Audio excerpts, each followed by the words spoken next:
This is just a short but very important update on the Lily Peters case. Go ahead and be certain to spread the word and pass this forward. Thank you again. This is an important update on the Lily Peters case. Lily Peters was 10 years old and she went missing in a park along the Wisconsin hiking trail. Just this last week, new details have emerged Wednesday during a bond hearing for a Wisconsin teenager who has been accused of killing Chippewa Falls, Wisconsin girl Lily Peters, age 10. During a court hearing, it was revealed the suspect is a 14-year-old male who is unidentified, who is known to the family, according to the Chippewa County DA. Protection of the community is necessary in this case, given the statements regarding intentions and his statements regarding that when he did get off the trail, he punched the victim in the stomach, knocked her to the ground, and then strangled her, apparently, after hitting her with a stick and a number of other things. The Chippewa County DA, Wade Newell, stated at the press conference. The official charges are first-degree intentional homicide, first-degree assault, and first-degree assault with children under the age of 13, as reported at the Wisconsin News Conference. So this is just a very important update on this case, and there is more to say about it, briefly to cover here. And there's also a case right now in West Virginia that we'll be going over that in detail, as well as case of the NFL player Kevin Ware, and he's accused of killing his girlfriend in a neighboring state. Apparently, chilling new information was revealed at a hearing on the Lily Peters case, Chippewa Falls, Wisconsin. On April 27th, the Chippewa County Coroner, Ron Patton, told The Independent the preliminary findings will not be disclosed. For a few more days, Patton explained the delay is due to officials conducting the comprehensive forensic autopsy and report. The chilling confession of the killer is reportedly to be the 14-year-old assailant, an 8th grader from a school at least 10 miles away from where Lily Peters lives. He allegedly strangled her to death and then assaulted her. The teen is also charged with first-degree intentional homicide. District Attorney Wade Newell stated in the court on Wednesday his intention was to assault and kill the victim from the get-go, and that's very true. We're going to be looking at that also in a few other key cases that have happened here on the East Coast. The suspect in the Lily Peters case has another court date set for May. At the hearing on Wednesday, Judge Ben Lane was quoted as stating, "This is a serious threat to the community. Prosecutors have indicated the suspect in Lily Peters' death has planned or had actual official plans to kill her and other victims prior to. They allege that the juvenile punched Peters deliberately in the stomach multiple times to knock her down and then strangled the victim. For conditions of the $1 million bond, the state requested the 14-year-old has no contact with the outside. The suspect in the death of Ileana Peters appeared in court of Chippewa County, Wisconsin. The suspect was revealed to be a 14-year-old teenager. Prosecutors have identified the suspect, and the autopsy is now being performed as of today. All police need is a description of the victim. Once they found that, they were able to issue an Amber Alert. Although the pattern is similar, it is highly unlikely that both of these victims were murdered by the same person. Prior to, the former FBI agent said the similarities suggested there is a predator hunting the Wisconsin town of Chippewa Falls. Lily Peters has been frequently compared to Amber Hagerman. Both girls were the same age when they were found dead after going down the trail. In January of 1996, 9-year-old Amber Hagerman was found near the stream directly in this same area. Did the suspect know Lily? Police Chief Matthew Kelm said the suspect knew the victim. "We do not plan to formally announce what happened," stated the Park View Elementary administrator. "We believe that the law enforcement needs to conduct the investigation.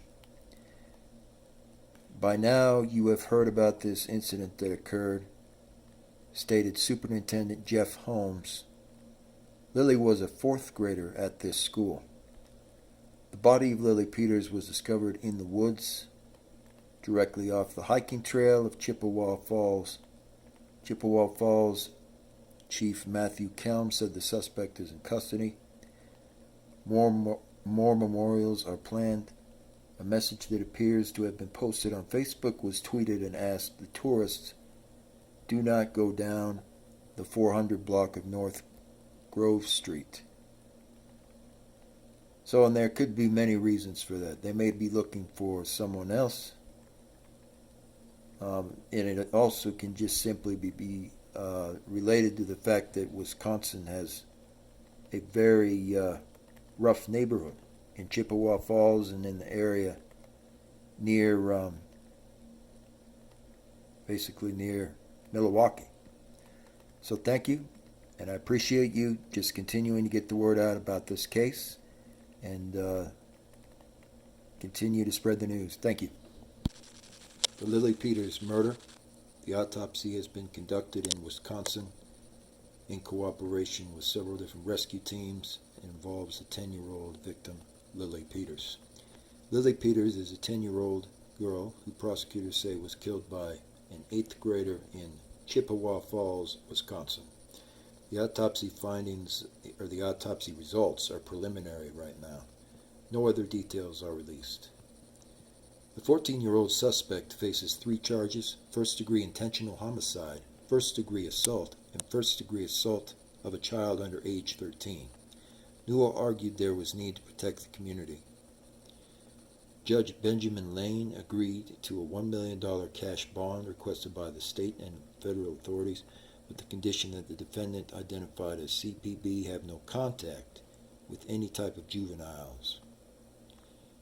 Carl Schmidt, the attorney, had argued that the client does not pose a flight risk.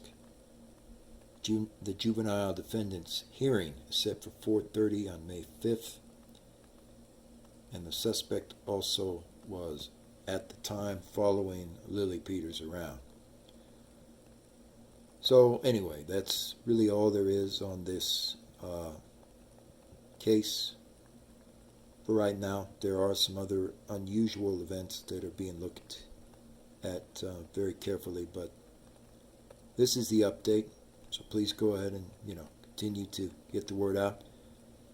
Folks have asked before, whether I would be covering anything to do with Baldwin and so on, and I can only say at this time that unless circumstances demonstrate otherwise, I probably will just be sticking with these types of outside cases. I'm not too interested in celebrity cases most of the time, but if the audience does express interest in that direction and they start looking at Baldwin, that certainly is always possible, but in the interim, I'm so busy with getting these cases covered. Anyway, thank you again, folks, and please look forward to the update. It's coming up next on the NFL Player. I appreciate it. Keep spreading the word. Thanks. Kevin Ware is guilty of killing his girlfriend right as soon as he got home from a conference of some type, and he has not been charged yet. We will be covering that case, and there's a couple of other cases, very, very important, on the East Coast that will likewise be covered. Regardless, the suspect right now in Lily Peters' disappearance is held on $1 million bond. Lily disappeared on Sunday after visiting a aunt who reportedly lives a few blocks away up the street from Birch Street in what's known as Chippewa Falls, Wisconsin. The suspect is held at the Juvenile Detention Center, and no other updates were available. Please go ahead and continue to get the word out and spread the news and raise awareness on this case. I appreciate it. Thank you. So this is the area of Chippewa Falls, really where everything happened. 10-year-old Lily Peters disappeared in this area here. And what's been interesting, of course, is some of these houses down here in particular. They don't have anyone living there anymore, and they're not really marked. A few of them aren't marked at all. Then, of course, here's these other houses where people are still living in the residence. But this is just kind of a strange, I don't know, kind of a strange neighborhood. And I don't trust, what's been going on in this neighborhood. For good reason, because there's just something that feels off. They've got a lot of cars that are running around, unmarked and so on. And some of the houses have too many trees, kind of palm trees and things like that, really hanging around the outside and the inside of the yard. So anyway, I just wanted to explore this for a minute. There is some kind of suspect situation going over here on Grove Street. Something to do with Jimenez, who was in a car wreck. And he was in the car wreck earlier this year. And I still have a lot of questions about, what truly has been going on out here in East Wisconsin, for sure. Anyway, that's it for the update. Just be sure to please go ahead and keep getting the story out there and spreading the word. Thank you again.